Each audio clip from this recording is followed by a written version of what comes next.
P C ജോർജാണ് ടെലിഫോണിൽ നമ്മോടൊപ്പം.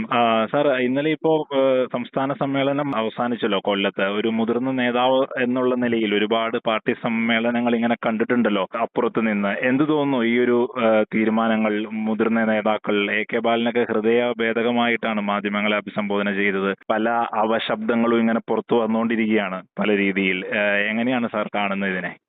അതായത് ഈ കമ്മ്യൂണിസ്റ്റ് പാർട്ടി, അതായത് എം ശങ്കരൻ നമ്പൂതിരിപ്പാടിന്റെ കാലം പോലെ അല്ലെങ്കിൽ അതിനു മുമ്പുള്ള കാലം പോലെ കമ്മ്യൂണിസ്റ്റ് പാർട്ടിയുടെ ആശയങ്ങളായിട്ട് യോജിച്ചു പോയ മനുഷ്യ സമൂഹത്തിന് ആ പാർട്ടി മരിച്ചുപോയി എന്ന് മനസ്സിലായി. കാരണം അത് അറിയിട്ട് കാര്യമില്ല. കേരളത്തിലെ ഇന്ത്യയിലെ എല്ലാ സംസ്ഥാനങ്ങളിലും തന്നെ ആദ്യം ഇന്ത്യയിലെ പാർലമെന്റ് പ്രതിപക്ഷ നേതാവ് AKG ആയിരുന്നു. വലിയ പാർട്ടിയായിരുന്നു ഈ CPM. ആ CPM ആണ് തകർന്ന് 64 രണ്ടായി. അത് തകർന്ന് ഇപ്പൊ ആരും ഇല്ലാത്ത നിലയായി. ഇപ്പോ ആകപ്പാടെ ഭരണമുണ്ടെന്ന് പറയാൻ കേരളത്തിൽ മാത്രമാണ്. ത്രിപുരയില്ല, ബംഗാളിലില്ല. ത്രിപുരയും ബംഗാളുമാണ് പിന്നീട് ഉണ്ടായത്. എല്ലാം പോയി. ഈ ആകപ്പാടെ കേരളത്തിൽ മാത്രമാണുള്ളത്.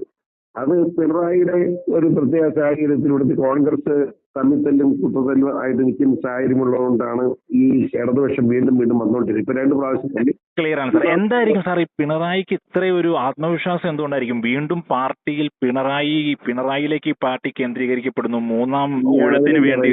അതിലേക്ക് ഞാൻ പറയുന്നത് കാരണം അയാള് കോടി അഴിമതി ഉണ്ടാക്കിയിരിക്കുക. ആ അഴിമതി പണം മുഴുവൻ വിതരണം ചെയ്യുക. മനസ്സിലായില്ലേ? ഏത് മേഖല എടുത്താലും കൊള്ളയടിക്കുക. ഇവിടുത്തെ ഞാൻ ഒറ്റ ഉദാഹരണം പറയാം. ഇന്ത്യ മഹാരാജ്യത്തെ ഏറ്റവും ചെറിയ സ്റ്റേറ്റിൽ ഒന്നാണ് കേരളം. കേരളത്തിലെ പോലെ ജീവിതത്തിൽ സുരക്ഷിതയില്ലാത്ത ഒരു നാടുണ്ട്.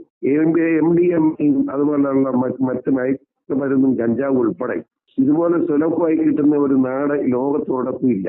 കേരളമാണ് അതിന്റെ കേന്ദ്രം. ഇന്ന് ലോകത്തിലിറങ്ങി നടക്കാൻ മേലാത്ത നിലയായിട്ടുണ്ട്. എപ്പോഴാണ് അടി കിട്ടുന്നത്, കുത്തു കിട്ടുന്നത് അറിയില്ല.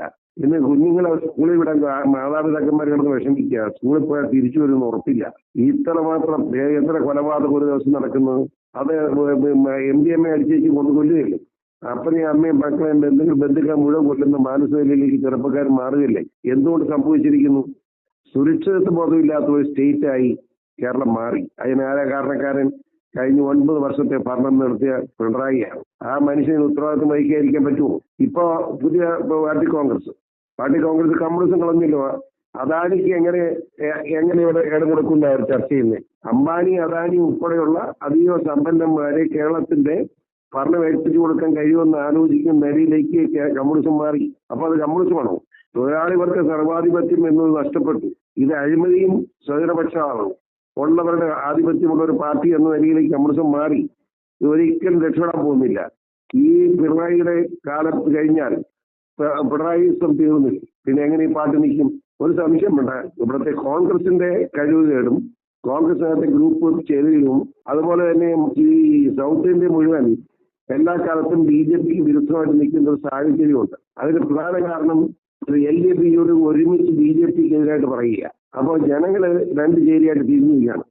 ആ ചേരി ഇനി മാറി വരും മാത്രമേ BJPക്കകത്തേക്ക് വരൂ. BJPയുടെ പ്രവർത്തനങ്ങളിലൂടെ പ്രധാനമന്ത്രി ഇടപെടുത്തിക്കൊണ്ട് BJPയുടെ പ്രവർത്തനം ശക്തിമത്താക്കിക്കൊണ്ട് മാത്രമേ ഈ കേരളത്തെ ഇനി രക്ഷിക്കാൻ കഴിയൂ എന്ന് ഉറച്ചു വിശ്വസിക്കുന്ന ഒരു പൊതുപ്രവർത്തനമാണ് ഞാനെന്ന് പറയാൻ ആഗ്രഹിക്കുന്നു. അപ്പോ ഈ പിണറായിനെ മുൻനിർത്തിയുള്ള ഈ 3-ാം അംഗത്തിലേക്ക് പോകുന്ന വൻ അബദ്ധമാവും, അതിൽ സംശയമില്ല അല്ലെ?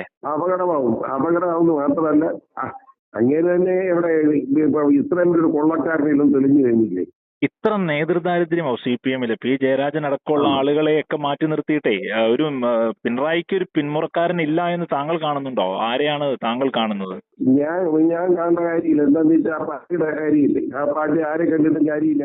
ആ പാർട്ടിയുടെ ഓരോ ഗ്രൂപ്പ് വെച്ച് വരുമ്പോ ആര് വരും ആർക്കറിയാം.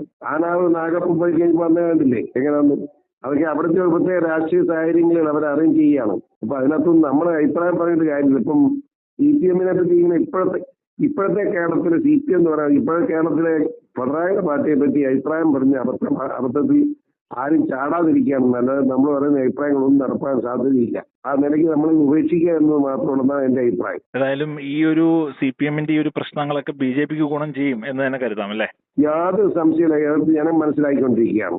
UDF തമ്മിൽ ഒരു കാലം വിട്ടും തമ്മിൽ ഇപ്പോഴും ത്രിതല പഞ്ചായത്ത് തെരഞ്ഞെടുപ്പ് അടുത്തിരിക്കുക. എന്നിട്ട് അവിടുത്തെ നേതൃത്വം വഴക്കും തീരുന്നില്ല. LDF ഇങ്ങനെ ഈ നിലയ്ക്ക് BJP വരുന്നതാണ് നല്ലതെന്ന് നിഷ്പക്ഷമായ ആളുകൾ ചിന്തിച്ചു തുടങ്ങുമെന്ന് ഉറച്ചു വിശ്വസിക്കുന്ന ആളാണ് ഞാൻ. ഓക്കെ ഓക്കെ സാർ, വളരെ സന്തോഷം. Thank you.